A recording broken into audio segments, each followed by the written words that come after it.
welcome to all of you. It's a tremendous honor for me to open this forum this evening, and I expect that it's going to provide you, as it has me already this day, with some new insights into both our past and our future. We have with us former Speaker of the House, Tom Foley. Tom Foley lived the show. And we have political analyst Kevin Phillips, who has watched the show and written about it. Their individual visions of Congress as an institution which represents the people of the United States constitute what I think is a rare inside vision of what has happened in America in the last 30 years. Now, I'm going to take a privilege here as a fellow of the Institute of Politics and take this opportunity to thank some people that I never really get to thank publicly, and you may not hear about enough. Heather Campion and Catherine Den, who work constantly for us and put these forums together night after night. Kathy McLaughlin, who's Deputy Director of the Institute of Politics, and Terry Donovan, who created this extraordinary program that allows people like me and like former Senator Sasser to come here and exchange with you students what we have all learned in our experience. We're going to begin this evening with Speaker Foley, and I will introduce him, and then Senator Sasser will introduce Kevin Phillips. Each one of them will speak for 10 minutes, and after they have finished their remarks, all four of us will move back and sit down, and you can ask questions, and that, of course, is always the best and the most important part. Speaker Foley was my speaker when I was in the 103rd Congress. When he came to Congress as a young freshman, he was told quite clearly that he was to be seen and not heard, and furthermore, that he would have to wait 2 years at least, maybe 4, before he could expect to be taken seriously by anybody in the place, most particularly by the Speaker. When I came to Congress, times had changed, and so had the Speaker's role. And Speaker Foley gave the concerns of many freshmen, including my own, a lot of attention. And he never missed an opportunity to educate us on the distinguished history of that institution, or to try and transfer to us what it meant to him, should mean to us, and what it meant to the entire country. Tom Foley believed that government had the power to make the lives of ordinary people better, and he dedicated 30 years of his life as a member of the House of Representatives to that end. Above all, Tom Foley, the member, Tom Foley, the chairman of the Agricultural Committee, Tom Foley, the chairman of the Democratic Study Group and later the chairman of the Democratic Caucus, Tom Foley, the majority leader, and finally, Tom Foley, the Speaker of the House, third in line to the President, practiced the politics of substance and consensus, not the politics of symbol and conflict. His time in Congress was regularly punctuated with votes of what I have to call uncommon courage. In 1968, he refused to vote for a crime bill which expanded wiretapping to all levels of government, even though it was proposed in the charged moments after the assassination of Robert Kennedy and Martin Luther King Jr. In a Catholic anti-choice district, he was firmly pro-choice. He fought for and supported the Equal Rights Amendment. He opposed school prayer and spoke passionately and effectively against the flag-burning amendment. When no one else in Congress would step forward and request from the Supreme Court an opinion on term limits, Tom Foley did. After a lifetime of opposing gun legislation, he supported the ban on assault weapons because of a bloody incident that happened in his own district. I know Speaker Foley as the person who led the 103rd Congress through one of the most difficult sessions in congressional history.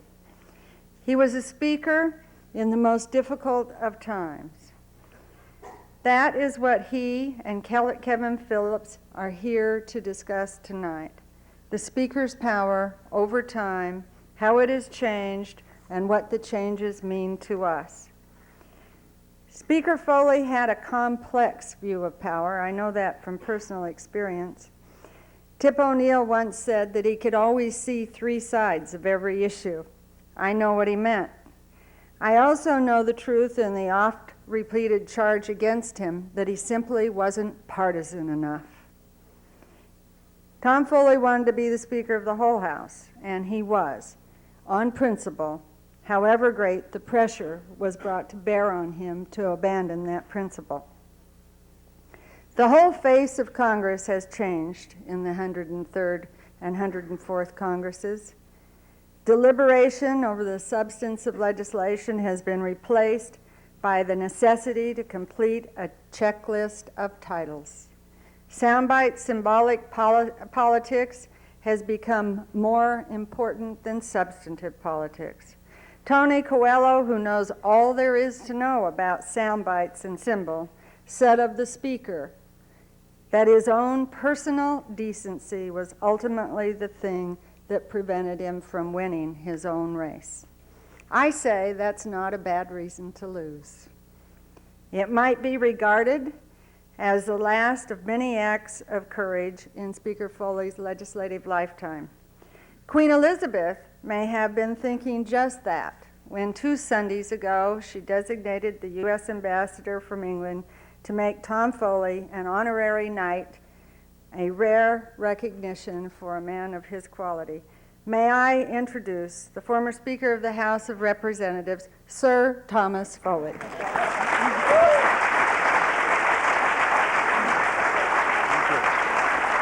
Thank you very much.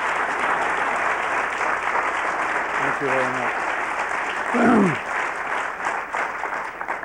In 30 years in public life, I have never had a better introduction.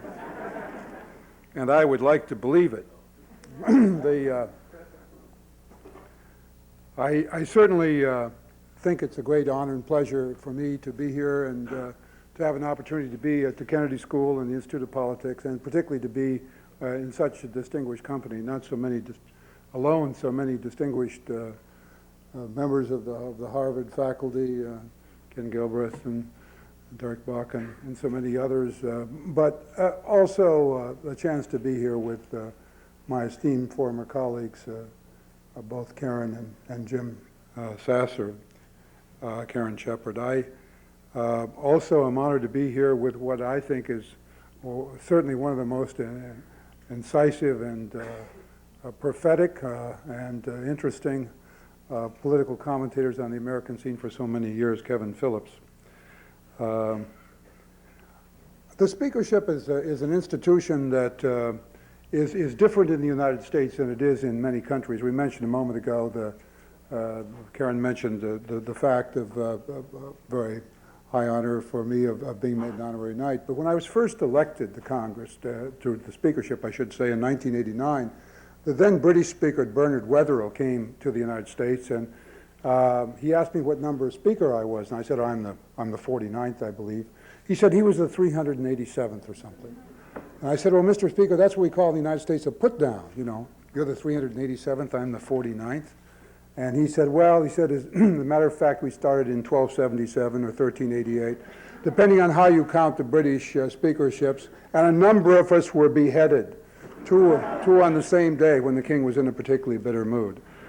I remember thinking, well, thank God that doesn't happen here. But it does. We just have a different form of doing the beheading here. We don't do it with the Steel Act, we do it with the Electoral Acts.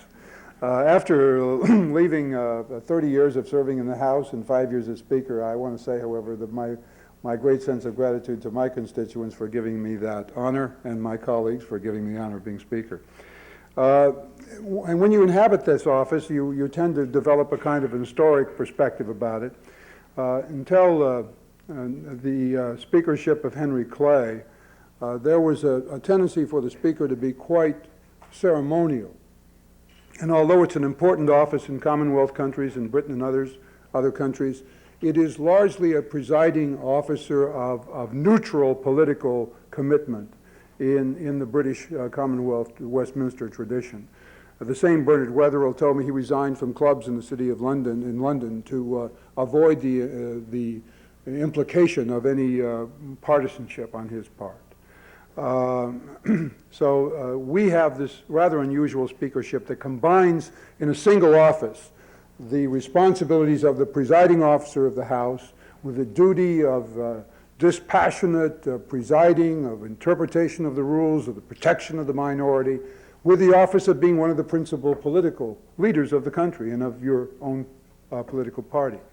That's unusual in the world, and it's not always an easy task to meet. The task of partisanship on one hand, speaking out clearly and one hopes effectively for your party, and being an impartial and fair and judicial leader of the whole House.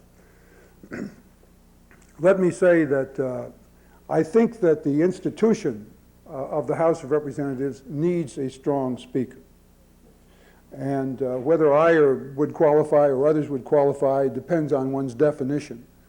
It's an institution that's very large, it is very diverse, it is peopled by men and women of great talent, but they come from different sections of the country with different concerns and problems.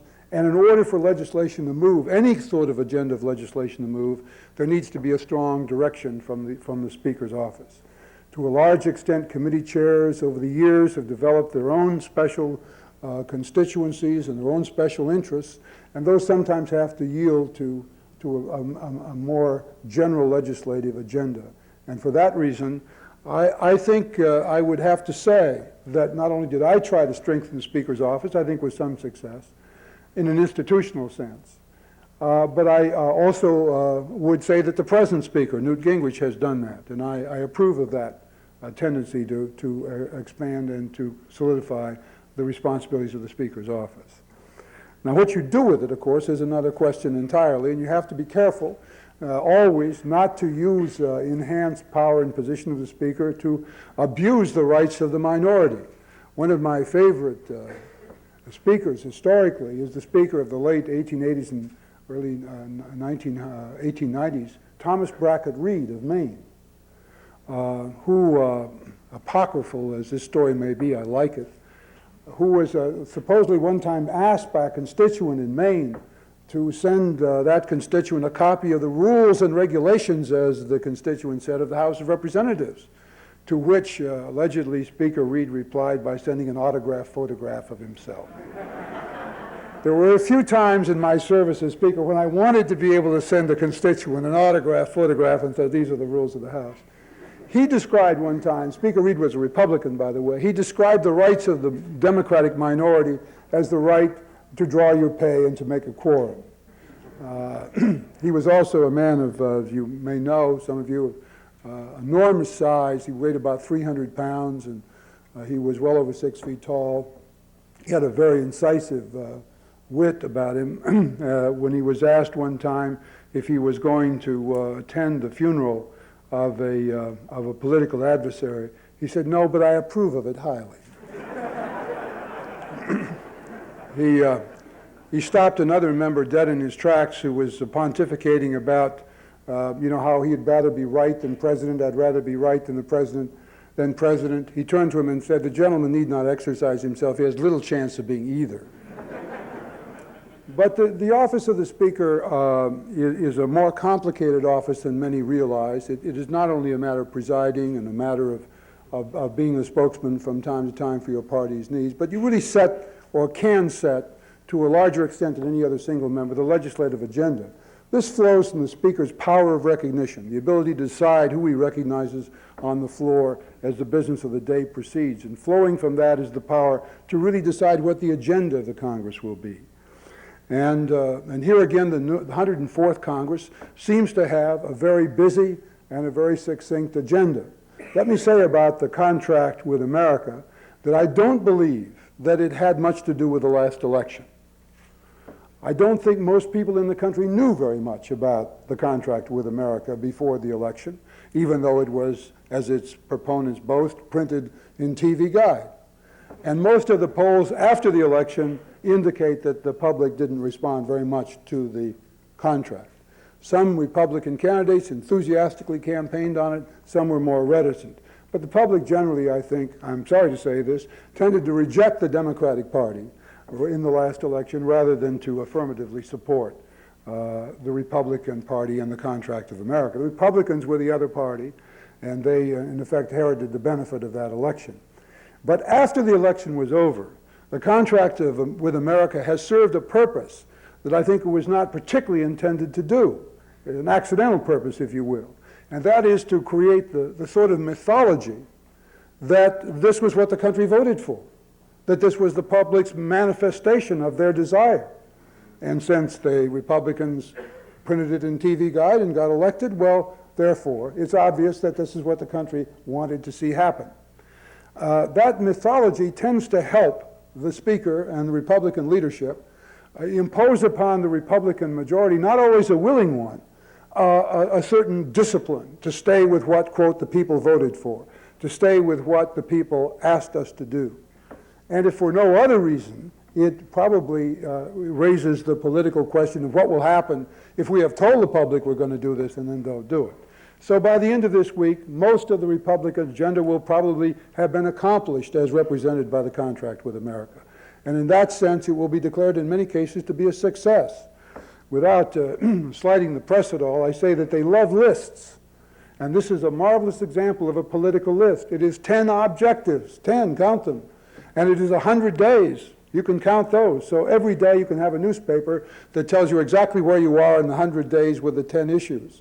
And that makes the reporting very easy, somewhat quantitative rather than qualitative, but it in effect has probably had an effect of giving the country the impression that a lot of good is being done. I think probably the public is not yet sure about that, but it generally thinks that at least some things are, quote, getting done, and they probably like that idea. The real question will be, how does the Contract with America mesh with the Senate's actions? What will be the combination of the legislative process when it's more fully undertaken in the next year and a half before the congressional elections and the presidential election of 1996? That's a more serious question. But let me tell you one other aspect of the Contract with America that I think has been successful. It has been possible somehow to isolate the actions of the House with respect to the contract as if it were a unicameral body. The press is making judgments on the basis of what the House did. And when you say, well, the Senate hasn't passed this yet, or it's changed it, the answer is the Senate doesn't have a contract with America. It's only the House that has the contract.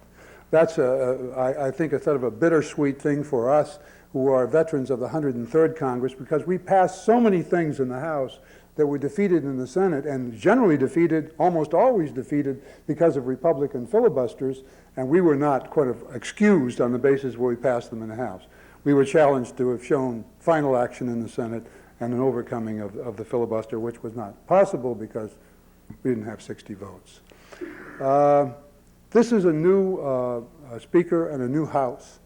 There are 2 or 3 things that I think they've done quite well. As I said, strengthening the office, creating the impression, if not the reality, of movement on important questions. I hope, too, that we will have, perhaps in this new Congress, an end, and I hope both parties will end it, of an attack on the institution itself. Every institution needs criticism. Certainly, the House of Representatives and the Senate and every legislature needs criticism. But it troubles me that in recent years, of all the things that I think we failed to do, and that I personally take some sense of responsibility for failing to do, is to communicate effectively to the country on what is the real House of Representatives, what the institution means to the country, and what its actual level of performance and conduct is. It is somewhat ironic, after you've spent 30 years in public service, to see higher standards of public conduct now than any time in the past 30 years. Higher standards. To see better educated and in many ways more committed and broader members of Congress in both their experience and background inhabiting the institution. To see a more open system where the public has more opportunity to impact its decisions and to know day to day of its activities and its actions. And with all of this, all of this improvement, to have at the same time lowered elements of public support and regard. That is troubling, and I don't know the answer to it, but I am concerned about it because of all the institutions of our country. The most fundamental in terms of the democratic and representative government that we are proud of, it is the Congress, and I would say especially the House. Other countries have powerful presidents.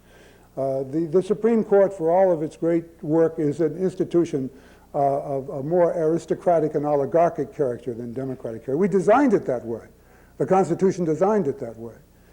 So it's in the Congress, in the legislature, and particularly I think in the House of Representatives, where the people really have the opportunity to speak their concerns and their values and their hopes for the future. And it is a dangerous condition in a democracy where public esteem and support declines in that fundamental institution of government.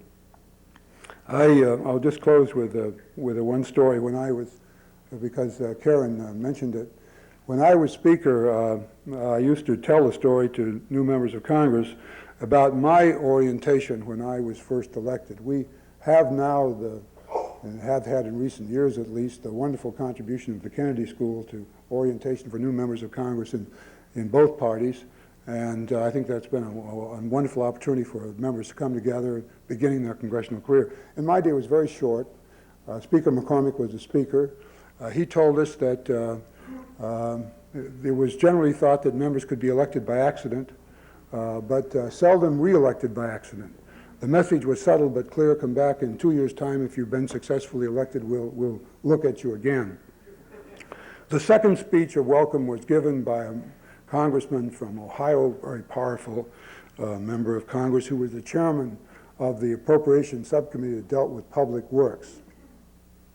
And he told us in a rather raspy voice that the one thing we should learn to guard against above all others, the most dangerous thing that we could face coming in to the Congress at this very important time in our lives, the greatest thing to avoid was, and we thought this would be some ethical violation or other, he said, thinking for yourselves. Thinking for yourself. He said, avoid that at all costs. He said, well, perhaps if it's some minor matter in your own district, some parochial interest that you might think you know more about, well, then it's all right. Think for yourself. Otherwise, he said, trust the committee chairman. Trust the chairman of the Democratic caucus.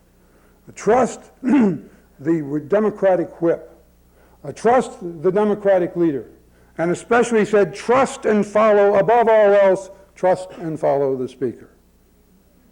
I remember when I was a freshman, I was outraged at this advice. I was bitter about it. I was furious that I had been told by a senior Democrat to do nothing but follow the speaker blindly.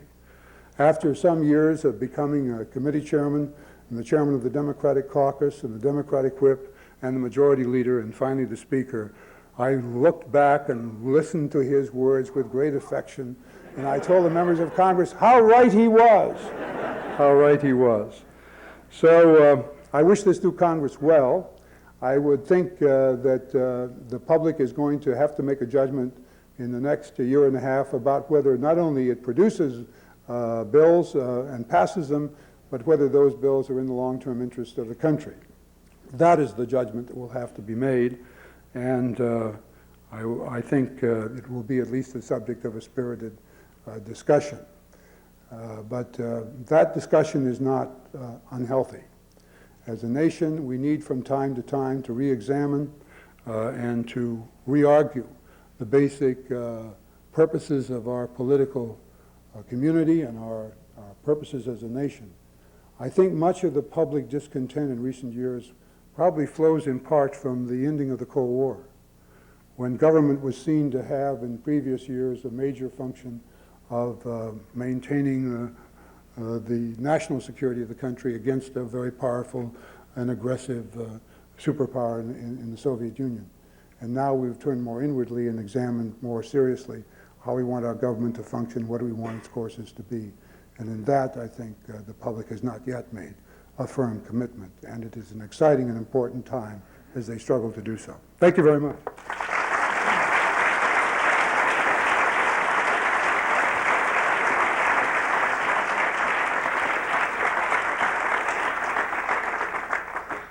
Well, this evening, hearing Speaker Foley talk about some of the old times in the House of Representatives, I was reminded of some of the old times in the United States Senate. And I had the great good fortune to serve with an old senator from Louisiana, Russell Long. And Russell used to regale us with stories about his Uncle Earl, the brother of Huey Long, who was elected governor of Louisiana, and an earnest young student from Louisiana State University. Got an appointment to see Governor Long, and he was writing a thesis on ethics in politics.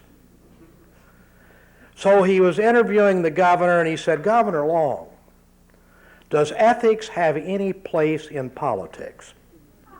And Uncle Earl thought for a minute, and he said, "Hell yes, son," said, "in this game, use everything you can to win, even ethics."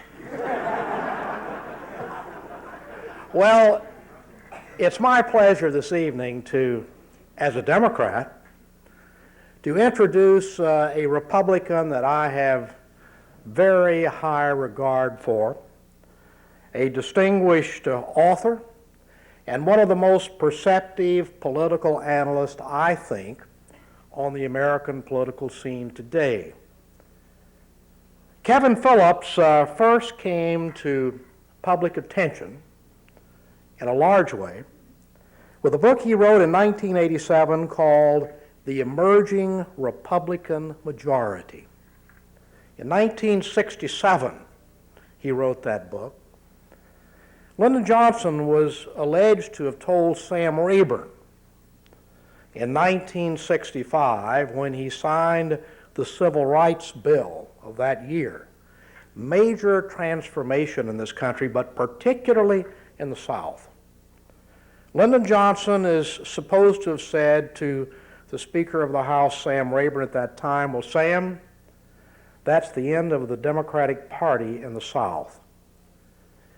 Kevin Phillips was perceptive enough to be the first to understand the massive political change that was underway, particularly in the southern region of the United States. In his book, The Emerging Majority, he coined the term the Sun Belt that we're all very aware of now. Well, of course, I think, as Mr. Phillips will tell you, there were a lot of reasons for political changes in the South, not just civil rights, but also movements of people and new elements coming from other areas of the country there, increased prosperity, but still, he was the first to put his finger on what was happening in that particular region of our country. His emerging majority predicted Republican presidencies, and indeed we did have almost 2 decades of Republican presidents after 1968, only interrupted by the Carter administration in the late 70s. He published a book in 1990 that was really, I think, the basis for the Democratic campaigns of 1992 and the successful Clinton campaign of 1992. And the book was called The Politics of the Rich and Poor, Wealth and the American Electorate in the Reagan Aftermath. If you remember the great crowds that greeted the bus that Bill Clinton and Al Gore rode in 1992, they were talking about issues that were raised in Kevin Phillips' book of 1990. He's got a new book coming out. I want to plug it, Mr. Phillips. In September, his 8th book, Arrogant Capital, Washington, Wall Street, and the Frustration of American Politics. Now, Kevin, with your 8th book, by my calculation, you only have to write 27 more books to match Professor Galbraith's output of 35 or 36. So it's my pleasure to present this evening one of the premier political analysts of this country, Kevin Phillips. Let me just say one final thing. The National Journal said, the authoritative Washington publication, that if you're in a fight, a tough political fight, Kevin Phillips is one of the 150 people you'd want with you. as one who's been in a lot of political fights, won a lot, lost one, Kevin Phillips would be one of the 5 people that I would want with me. Kevin Phillips.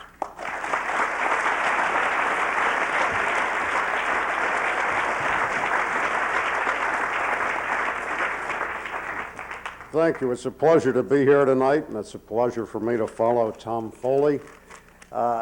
I think it's fair to say that he has a great respect among Democrats and Republicans, not only for his speakership, but for his institutional sense of the House of Representatives. And I think in order to speak about what's happening in the House of Representatives and what's happening to the speakership and what's happening to American politics, it's fortunate that I have no institutional tie to the House of Representatives, because I'm not going to give an institutionalist view here. I'm going to give a view of what's happening by my analysis of, I suppose, power politics, by the extent to which the Republican Party, or at least a very particular wing of it at this point, led by the new Speaker, has a sense of a revolution in American politics, which, as a prerequisite of its success, obliges the House of Representatives to play an entirely new role. It has to be the revolutionary linchpin of a new era, which is not the role it has really ever played before.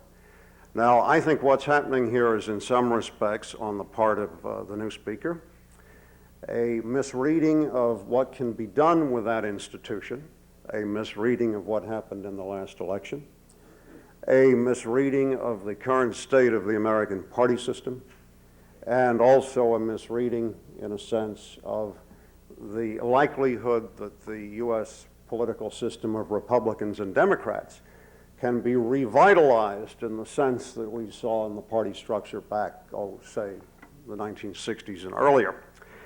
I think what we're seeing is a great volatility in American politics. I think we're seeing an unraveling of the party system. And I think we are seeing the evolution of political upheaval into an attempt to take what was a mini-revolution in politics, the takeover of the House of Representatives by the Republicans for the first time in a long time, 40 years, as much more of an upheaval in the larger facet of American politics, and is very likely to be the case. Mention was made of a book that I brought out a long time ago called The Emerging Republican Majority. And essentially, as was mentioned, we have seen between 1968 and 1992, you had Republicans in the White House for 20 of the previous, of the 24 years involved. Now, when the 1992 election occurred and George Bush lost, he lost with 37.5% of the total vote, which was the lowest vote cast for an incumbent president running for re-election since Teddy Roosevelt in 1912. And what was extraordinary was that this man, in the spring of 1991, after the Gulf War, had been up to 90% job approval. And by the summer of 1992, he dropped to 30% job approval, and a number of people in the Republican Party were saying that he should retire. He should stand aside so somebody stronger could be nominated for president. And I would take this to be an example of big-time volatility and the emergence of Ross Perot and the ability of Bill Clinton to win the presidency, who I don't think would have won in a normal set of election circumstances as the little-known governor of a very small state and as somebody who had problems, we can say, relating to the trust issue in New Hampshire. All of these things would normally be a block, but he was running against George Herbert Walker Bush, who was not exactly the Napoleon of the late 20th century. And what we saw happen, I think, there was the party system started to lose its shape with Ross Perot. And since that time, you have not had anything less than a majority of Americans say in answer to polls that they would like a third party. This has been true since the spring of 1992. It has not abated. Then in 1994, after Bill Clinton had been in for 2 years and had among the lower ratings of a newly elected president at the end of his first 100 days, and suffered in 1994 the fifth example of what we've seen since World War II as a midterm landslide against the party in power. And the predecessor situations were 1946, 1958, 1966, 1974, and then 1994. They all shared a major movement against the party in power and against the president. And usually what happened was you had a pretty substantial loss of Senate seats and governorships, but you had between 45 and 55 seats lost in the House of Representatives. Now, I think that that was really what 1994 was, that it was a midterm landslide against the Democrats, a familiar pattern in American politics, one that has sometimes been exaggerated into creating a new mandate, but which really has not, because what it represents electorally is this repudiation of the president that was in, or his policies or his administration, but a repudiation, not an affirmation of the people who were winning the election. And the difficulty is that there was an attempt on the part of the incoming Republicans, and I say this as one who was involved in defining the Republicans' place in realignment before, at least somewhat involved, and the notion that this is a Republican revolution, which is occurring on the heels of a period in which the Republican Party controlled the White House for 20 out of 24 years. And of course their answer is, well, this is the revolution. That didn't mean anything. And we're now getting rid of the welfare state, the end of the New Deal political cycle. And of course what this implies is that we've been through the New Deal political cycle during this whole Republican period. Ronald Reagan, of course, was a card-carrying agent of the New Deal. He woke up every morning saying, what can I, Ronald Reagan, do to further the New Deal? How much can I help the welfare state? And the difficulty is that in order to accept this view of the revolutionary aspect of this Congress, you basically have to reject Republican history. But I think that the new force people, so to speak, don't really have much of a problem with this because they don't relate very much to the previous Republican eras, and they are announcing that they, in fact, are a revolution. Well, there has been no realignment of American politics that has started with a takeover of the House of Representatives following a quarter of a century during which your party dominated the presidency. But in the Gingrich view of the need to have this revolutionary context for the election of 1994, this is basically the interpretation being put out. Now, I think that this is a good strategy from the standpoint of trying to create the sense of a much larger force here. We don't have people dwelling on the fact that in 4 previous midterm elections you had roughly the same thing, and nobody found that it was a revolutionary wave. You had no contract with America that could be made into the late 20th century equivalent of the Magna Carta, or whatever it is. As Bob Dole said, most people didn't know about it, didn't vote for that reason. People who voted Republican didn't vote for that reason. But there's an exaggeration taking place here, I think, to give this more of a sweep historically and more of a movement. Now, I think the danger here from the standpoint, first, is that this is a very difficult thing for the House of Representatives to handle institutionally, because by dint of being under Democratic control for 40 years and becoming a sort of blockage in the circulatory system of national politics, it is possible to say that you had to have a major upheaval and that what happened in the House could be revolutionary. But it's not enough. And in setting this up, they are not only, I think, creating all sorts of stresses on the way the House will function, they're going to create a lot of stress in terms of the relations between the House and the Senate. And they're creating major stress within the Republican Party. Witness the fact that a large number of senators don't particularly approve of elements of the contract.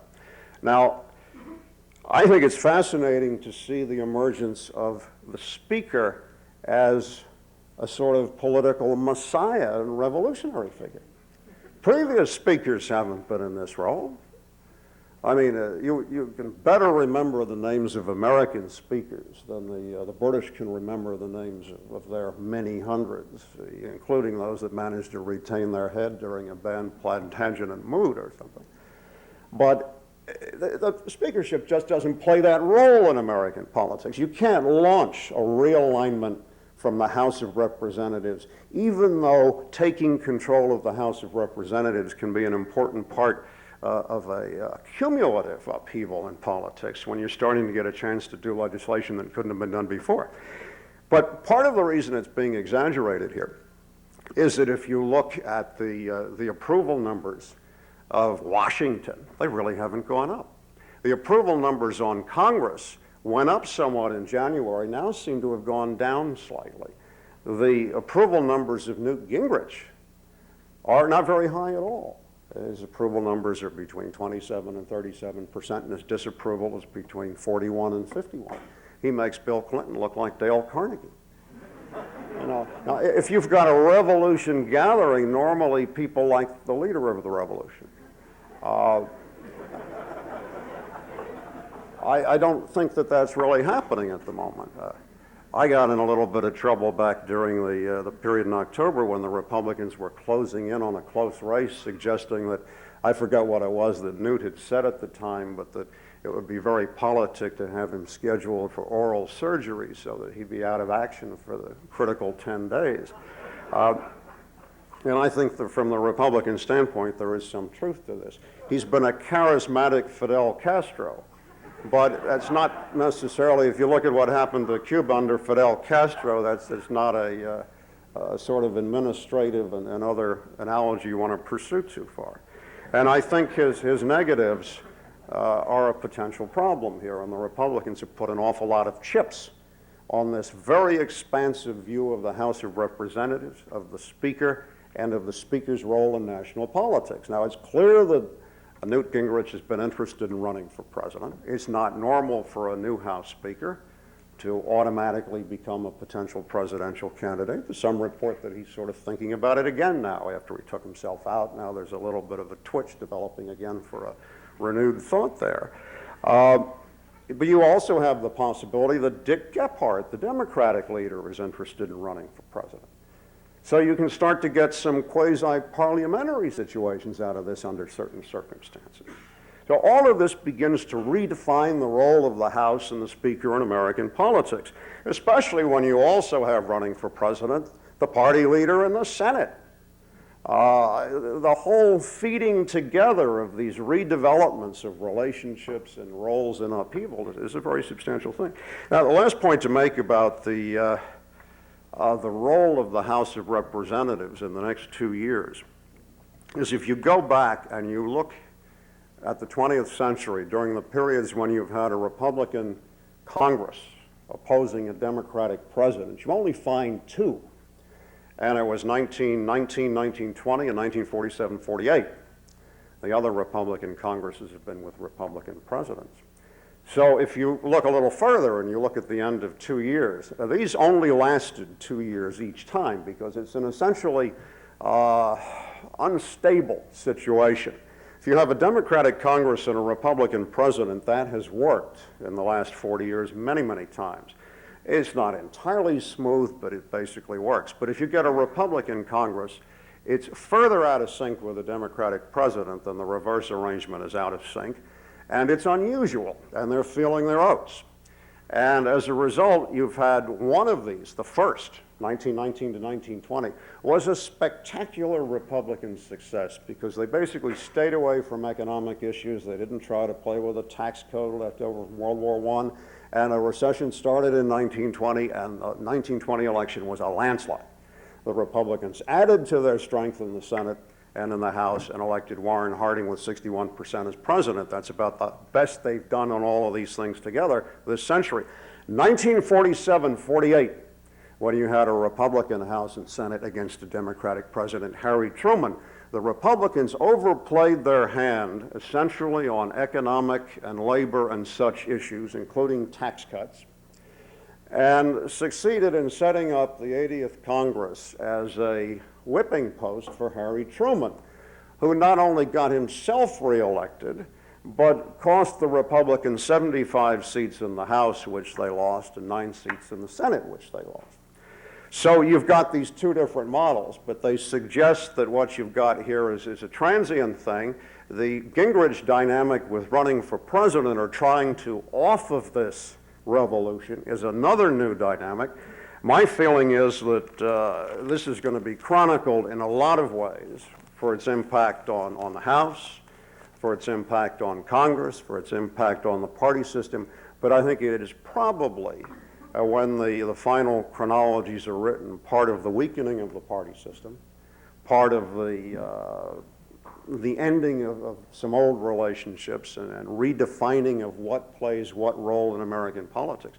And as a last footnote, it's not unfitting for somebody whose background is in Republican politics to be standing here critiquing this, because most of the yeast in the last 25 or 30 years in our politics has come out of the Republican and conservative side, and it's often caught the Democrats napping. But it's the source of considerable disagreement within Republican ranks, witness the Senate. And the last statistic I leave you with in terms of the revolutionary character of this, the polls on a third party that asked Americans if they want to see a third party. The poll taken in March showed that 48% of Republicans still want to see a third party. So the notion that you have this enormous Republican support and agreement with the fullness of what's represented in the contract of America, as opposed to liking the idea of an upheaval in Washington, that part of it's good and some of it's not so good, but it's part of a stage finally of beginning to build American politics in some new directions. But what we are looking at here is something that has pretty substantially radical ingredients and should be analyzed as such. And if you take a very institutional view of the House, as Tom Foley does, I think obviously must wince in circumstances. And I think we're going to see a lot of our institutions in this kind of transition beyond this circumstance and beyond the House. Thank you.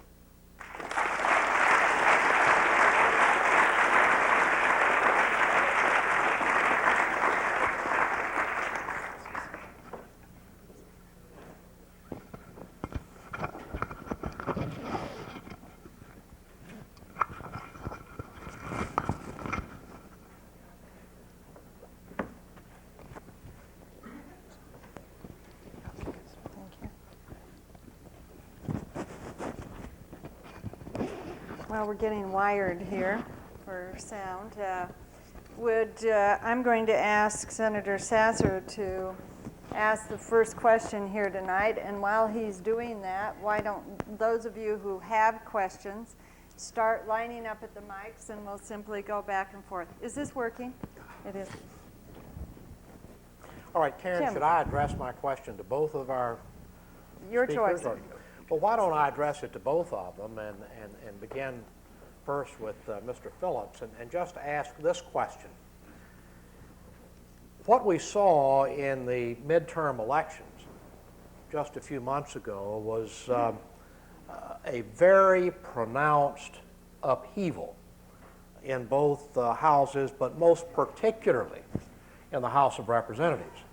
Hardly any pundits were predicting that the Republicans would take over the House of Representatives early on, and I think none were predicting that, unless you did, Kevin, that the Republicans would take over the House by such a relatively substantial margin. Now, does this represent a mandate, and if it does, a mandate for what? Well, let me pick up on another dimension of the mandate aspect here. First of all, I think that there are larger reasons why you never get a very effective mandate for a congressional majority out of midterm elections. They're all individual races. But there's a larger aspect here that deserves some attention. The skew in the electorate, you had 38% of eligible age population participated. And what happened was that you had a low turnout among Democratic constituencies and a high turnout among Republican constituencies. And profiles I've looked at of the state of California, where there's so many polls that you really get pretty good data, suggests that middle class, upper middle class, college-educated, professional, over 45, white, that there was probably the biggest disproportion in the electorate in quite a long time in terms of being tipped towards conservatives and people with religious right or Christian activist affiliations and fairly high income and middle class and so forth. And the under-participation in the election by a lot of low and low middle income people and minorities and such was very striking too. And I think part of the reason for this, you can say, the affirmative appeal of the Republicans through talk show people and media types like that was part of it. But I think the underperformance of the Democrats in terms of having economic policies that related to their core constituencies and the whole sense of living up to a number of the promises of the 1992 campaign. As was mentioned, I wrote a book called The Politics of Rich and Poor, which played a very large rhetorical role in Bill Clinton's quest for the presidency. But the actual role that it played in the policies of people like Chief White House economic advisor and former Goldman Sachs co-chairman Bob Rubin is another question. So that I think basically part of the failure of the Democratic Party was a failure to represent the economics of stressed out portions of the electorate. Mr. Speaker, was it a mandate, and if so, what for? Well, as I said before, I don't think it has anything to do with the contract with America as such. And I agree, I think, very much with what Kevin Phillips has said. I think the lack of turnout was a critical factor. I think some of the problems that had arisen in the previous 2 years, including the failure of health care. I'm not sure there was any easy path to a consensus on health care, but the failure to get health care, I think, was damaging.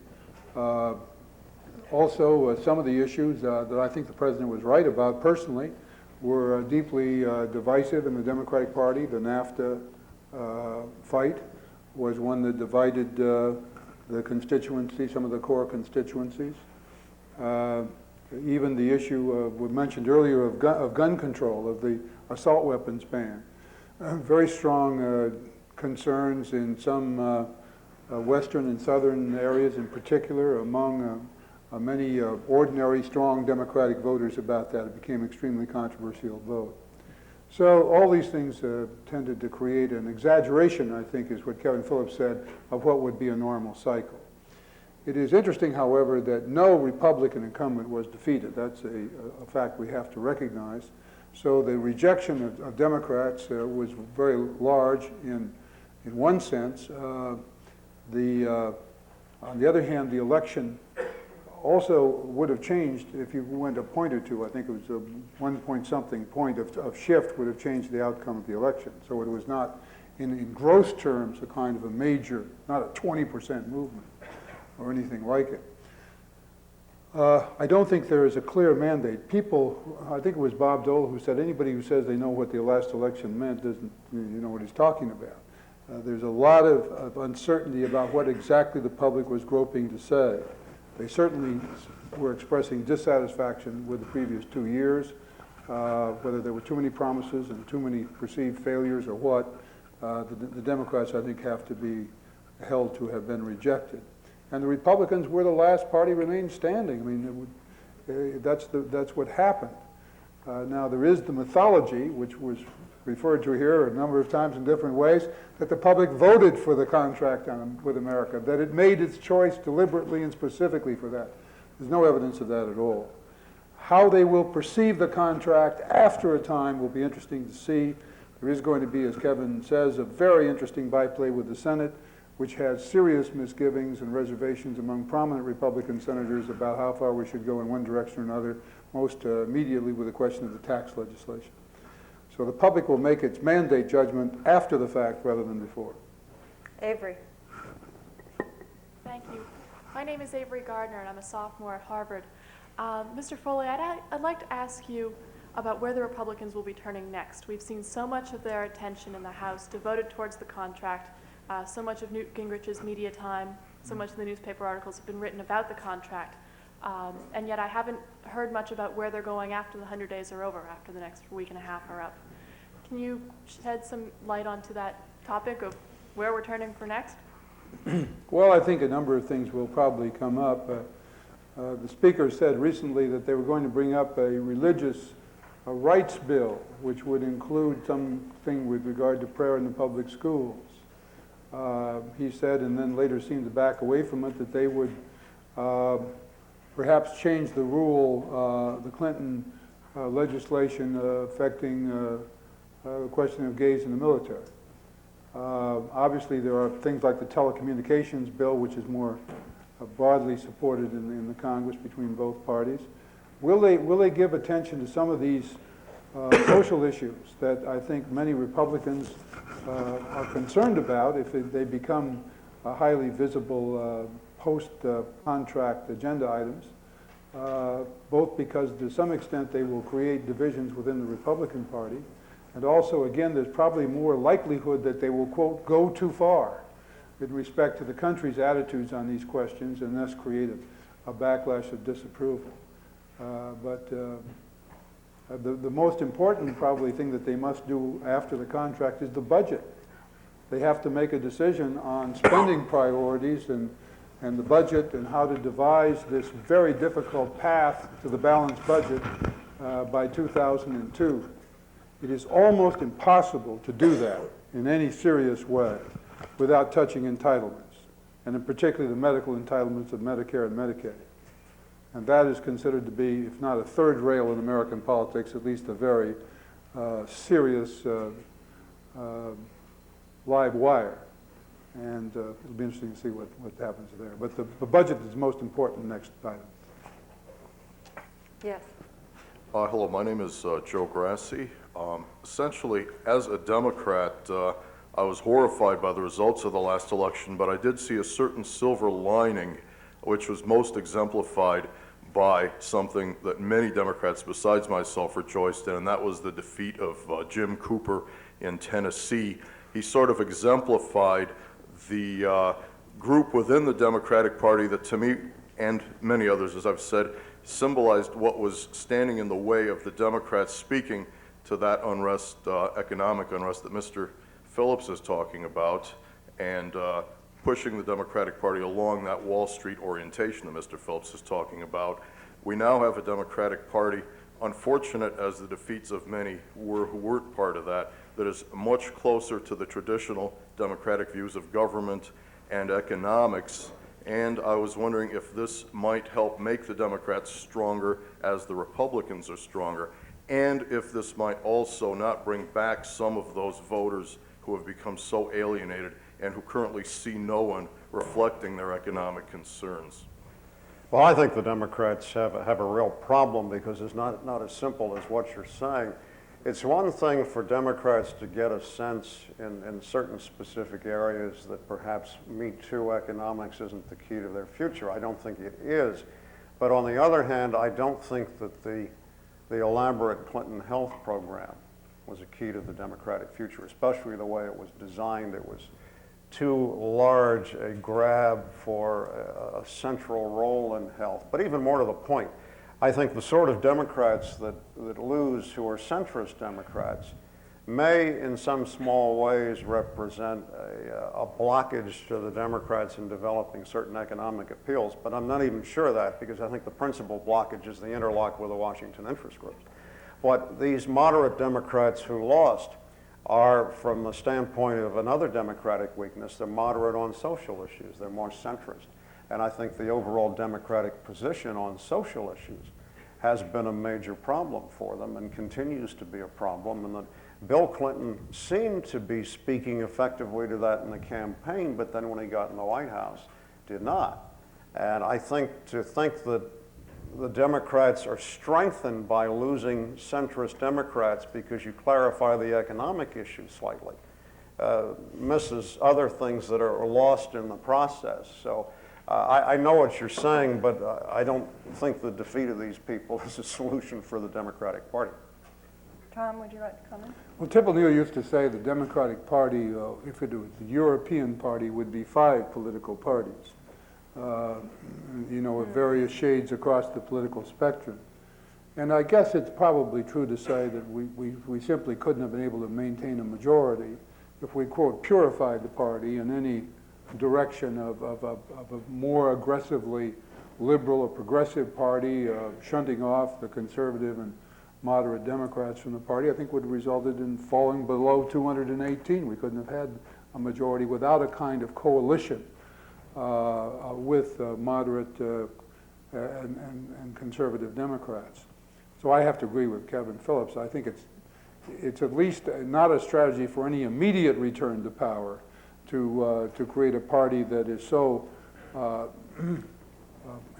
purified, if you will, in its approach to some of these questions that its numbers will be naturally a minority party for a long, long time. The Democrats have to find a way to broaden that consensus of some of the basic party structure into a majority party. Frankly, I never think that losing elections or losing Democrats has been a healthy process for us as a party. I'm guilty of that pragmatism. Hi there, my name's Steve Ganz. I'm a second year at the Kennedy School. I want to touch on one of the things you brought up related to the end of the Cold War. I think for the vast majority of this century, we've been fighting against some enemy. Vast majority of it is the ideology of communism.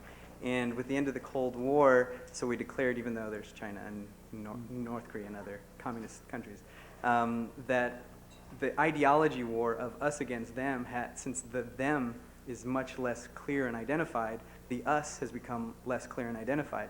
And Congress has played a key role, Congress and the presidency has played a key role in the stalwart of the us against the them. And since there is no more them and the us is confused, what role do you see Congress possibly having within the lives, the impact of the vast majority of Americans? Well, let me take the Cold War aspect because I think that it's a broader problem elsewhere in the world than just here. We're not looking at solely the American system affected by this. If you look at the G7 countries in general, there's been a very major upheaval in the party systems, and especially those that represent the business and financial side of conservatism and those that represent a socialism or social democratic viewpoint. I think they're seen to be part of the old Cold War structure, have lost some ground, and that you've seen a more populist politics. So I think that the end of the Cold War has crystallized the return to domestic politics and policy as the primacy of the party systems, and has exposed a lot of weaknesses in the two parties here. It's exposed more in the two or three parties in most of the other G7 countries. So I think that it will have its effect on Congress, but it certainly had its effect on the larger party system, and I don't expect to see the two-party system come back together with any resounding new clarity because partly of this larger process, which Congress isn't going to handle either. And Tom was mentioning 5 Democratic parties. You'd have 3 or 4 Republican parties with no problem. Tom, you want to comment? No, I don't think I have much to add to that. I think what Democrats are doing now in many places and many circumstances is trying to rethink how we can create a more clarified and appealing message to the electorate. I think part of that is our view that the Republicans will go too far, both in real policy and in public policy relations, in fulfilling what many people already think about the party, that it's too closely aligned with property, with the politics of the wealthier, richer elements in our society. But we also have to find public programs and issues and approaches that satisfy a number of former core constituencies that are drifting away. I would give it one example. It's always been difficult to talk about this, up until recent days at least. The disaffection of the so-called white male is not something new. If you look at the past 5 presidential elections, you may have the figures closer at hand, Kevin. Back to Wallace, basically. But going back to Wallace, you will find that probably Democratic candidates got an average of something less than 40% or around 40% of the, quote, white male vote. Now, when that translates into regions like the South and the border states And in some places in the West, the figure goes shooting upwards because that's an average. You're talking in some cases about 60%, 70% defections on that kind of side of our electorate. It is very, very difficult to be a national party without trying to redress that to some degree. They used to say about Ronald Reagan that he had a gender problem because women allegedly voted less enthusiastically for President Reagan than men, but he got 52% of the woman's vote in the country. That's not, so it doesn't make much difference whether, you know, if you get 52%, you don't need very much more to win elections. So I think the Democrats are needing to look and struggle to find this kind of an element of putting together the party's cohesion again, and we don't have too much time to do that, obviously. My name is Charles Moose. Can I just add one other thing? Whether it's true or not, the Republicans have the advantage of telling a story now. And the story is that the public has rebelled against a welfare state and excessive regulation and size of government, and that this is an expression of their will and their desires for the future. That is a useful political story to tell, even if it may not be true. And it may aid in bringing about the truth of that story if it's not combative. I'm a member of Harvard's Retirement Institute, and I'd like to ask Speaker Foley an institutional question. Surely. I was very impressed with what you said about the Speaker's responsibility to protect the minorities' rights. And I can certainly appreciate, with your reputation for decency, that that was an important concern of yours. I wonder if you'd comment on how well that was handled by prior occupants of the office. Well, I think the speakers that I've known have tried to do that. For many reasons, it's very, very important that the House have confidence in the fairness of the Speaker's management of the institution. Let me give you an example, which I think was one that sticks in my mind. In I've forgotten the date exactly, it might have been 1983, Tip O'Neill was then Speaker of the House, and he got into an argument on the floor with the then more junior member of the House, Newt Gingrich. And in the course of that debate, which I don't think the Speaker was wise to engage in, he left the chair to go down to debate with Newt Gingrich on the floor of the House. He said something about, the Speaker did, about Mr. Gingrich's statement was one of the worst things I ever heard, or whatever. There was an immediate point of order made that the Speaker had exceeded the rules of the House, and his very good friend Joe Moakley, next door neighbor here in Massachusetts, was in the chair. The parliamentarians advised the Speaker pro tempore, Mr.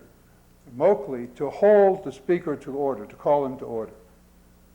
And the Speaker, Tip O'Neill, was very angry about it, but the point is that he, as Speaker, and every other Speaker, had followed without question the advice of the parliamentarians on questions of propriety and regulation and order in the House.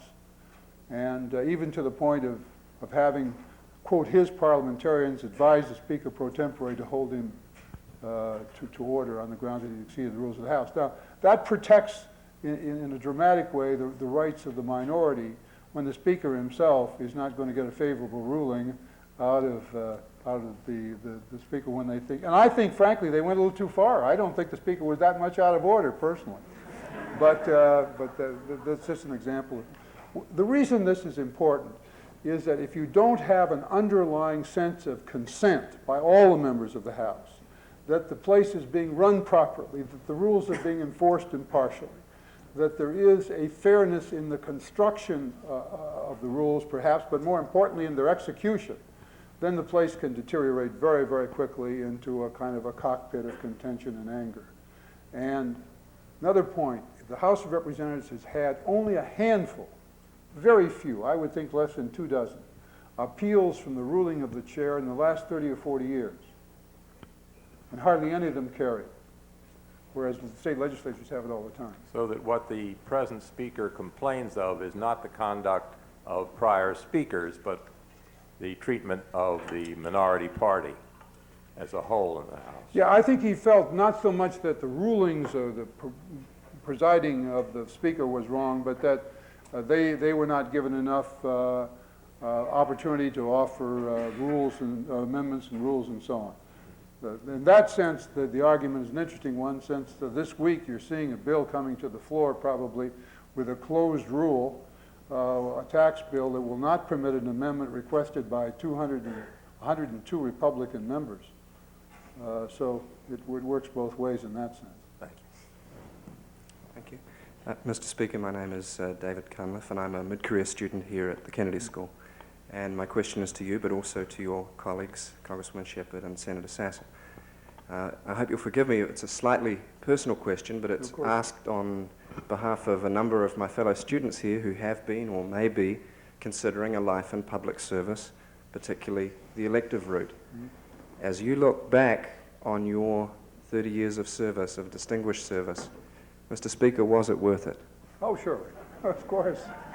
I'm very honored to have been elected to Congress. I think it sounds a little, I don't mean this to sound self-important in any way, but you have a sense that it is a great, great honor when 600,000 or so of your fellow constituency, at least by a majority vote among them, allow you to represent them. And I think that no one who spent a long time in public service usually feels that it was not a life worth living and a profession and a career worth having. And in fact, I think it will be a very sad day if that is not both the feeling of those who have served and the expectation of those who may serve. We don't want to make public service the only profession of honor. It obviously couldn't be. But we certainly should have a society in which it is a profession, an honorable profession, and one that can attract people of talent, ability, and commitment. And when the day comes when that is not possible, then I think representative government will be in real trouble. Thank you. Thank you.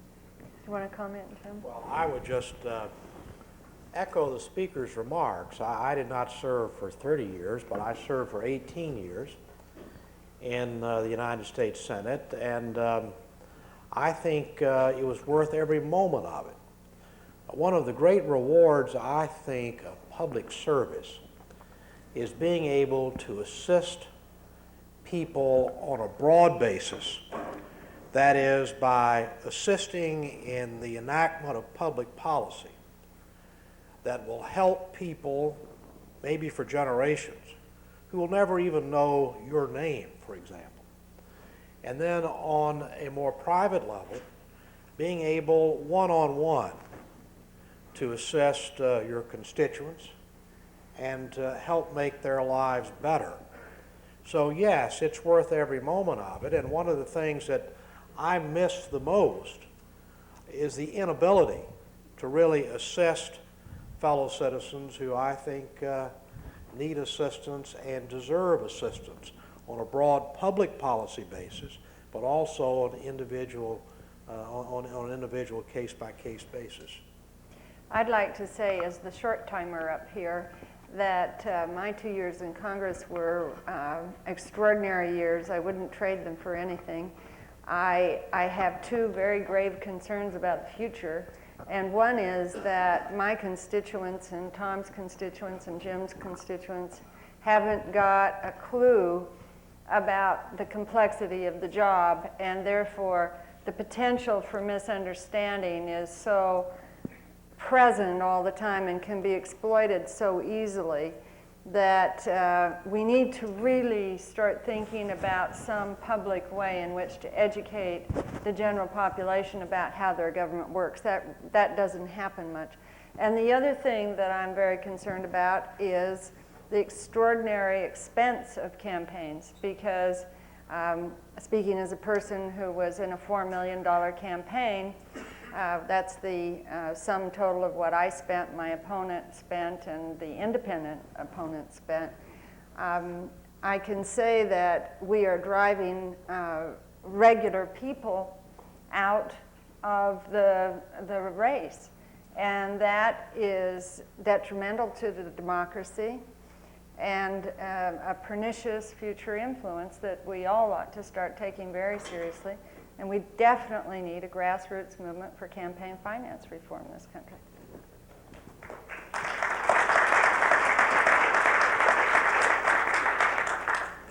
My name is Brent Dusing. I'd like to address this to both Sir Foley and Mr. Phillips. You get me in trouble. We don't use the titles in this country, so. Okay, Speaker Foley then. We discussed the role of Republicans in the future of politics. Both of you gentlemen, what do you think, who do you think will win the Republican nomination in 1996? And if he were to become president, what issues would he have to address and what positions would he have to advocate? Want me to start? You want to? That's nice, simple I'm going to question. yield to Sir Kevin on this one. Sir is a big thing in Irish circles, as we both know. No, in terms of the Republican primaries and such, Bob Dole has a big lead at the present time, but he has a lot of weaknesses. He has a weakness that he's been running for a long, long time, 20 years since he ran for vice president. He'll be 73 before the inauguration. He's running out of the Senate leadership of a party which is a bad launching pad, so a lot of people feel he won't make it. If he doesn't make it, I think you're going to see a fratricide to beat the band in the Republican Party, and developing it in late February and March when all the primaries are being fought with no chance to reshuffle the deck of who appears on the ballot and dollars being committed for big ad time and so forth. So the conventional answer at this point would be Dole. The conservative activists say Phil Gramm. I think, frankly, if it falls apart, it won't be either one of them. I'll only say that my record of predicting Republican nominees and presidential candidates is not terribly good. In 1980, I was in England and was asked by the BBC to comment on the nomination of Ronald Reagan, by the Republican convention to be president of the United States. I said, this is wonderful news for Democrats. The Republicans have again selected the only candidate that cannot win the presidency, the only one that we can, on the Democratic side, can defeat, and he will be defeated handily. That did not turn out to be true, as you may remember, and the BBC has not asked me for an interview on the subject of who will be the nominee this year. On a serious note, and believe it or not, I believe this, I believe that Bill Clinton will be nominated without serious opposition and will be reelected.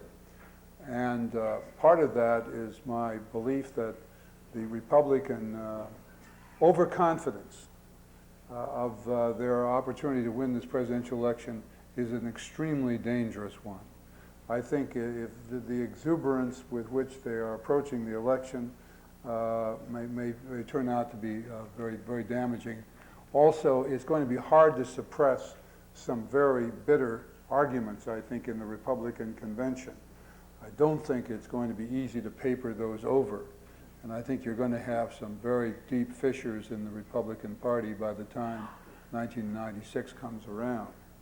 I hope that by that time the Democrats will have spoken out more clearly on what they believe the future of the country holds and why the president should be reelected and a Democratic Congress restored the responsibility. That will be my hope for this year and next. There you go. This will be the last question, so the pressure is on here. Oh boy, it better be good. But, I'd like to thank you for bringing up many interesting issues that will affect the future of American politics. And my question deals with the third-party candidate, and I wondered what Mr. Phillips or Mr. Foley's opinion would be, how long it would take a third-party candidate or in the House or as president to actually be elected and have an impact in future American politics, and if it is possible, if Bill Clinton will be challenged by a third-party candidate, and if it could skew the election like it did in '92, if that's possible. I hope so. Well, that's one of the Democratic keys to Clinton's reelection prospects, to get Ross Perot out there again. And the polls do show that Ross Perot, in early March, he got 18% in a three-way trial heat, and Dole barely beat Clinton in that race, whereas without Perot in the race, he was beating him by 6 to 8 points. It looks to me like Perot does want to run again. The man does not have a shrinking violet problem, and he's got a large bank account. And I think that if it looks like Washington is turning into a food fight, you know, with the Republicans in the House and the sophomores in the White House and so forth, that could make what Perot says is a critique look good. Now, I deal with Perot because I think it's very significant if he does in fact run again, because you haven't had, since the Republican Democratic Party system, an independent candidate who got in double digits run a second time. And if he were to do that, there's been some talk among some of his supporters at this time they would want to run third-party congressional candidacies in his best 30 or 40 districts, where they'd have a chance to really affect the outcome and could broker some power. So I think it'll be very significant if Perot runs again. If he doesn't, I expect there are going to be some somewhat significant candidates. But he's the one, because of being running for a second time, if he does, and his money, who could really have a big impact. In my fantasy, I imagine somebody in the president's behalf, if not the president, writing nasty notes to Ross Perot saying, "You haven't got the guts. You don't have enough money. You couldn't afford it a second time." And similar taunts to try to encourage the electorate. Ross Perot has given money to Jesse Jackson and Ralph Nader during the NAFTA debate. Right. And the Republican dream is that that ticket runs. And you get Ralph Nader and Jesse Jackson out there as fourth candidates. And they draw 8 or 9%, 90% from the Democrats. And I think we're both saying the same thing. There's an old song that used to go, "You always hurt the one you love." And it is certainly true of third and fourth party candidacies. The closer you are to a party as a third party candidate, the more you're going to damage that party, because you divide loyalties and divide the vote. And Ross Perot, I think now probably, there are Democrats and Republicans who are associated with the United We Stand movement and the Perot movement, but prevailingly, most of them now would be more likely to be Republican voters. So if he ran as a third-party candidate, the assumption is that it would draw much more from Republican votes. I would also kind of think it would be nice to have Perot candidates in a lot of congressional elections as third-party candidates, because again, they would divide a vote that otherwise would probably more likely go to the Republican candidate. So we're very enthusiastic about this, and we applaud your suggestion. It's a good one. Well, on that note, and it is the metaphor of politics as circus, actually, maybe a 10 or 14 ring circus. We thank both of you for coming, and thank all of you for coming to see us tonight.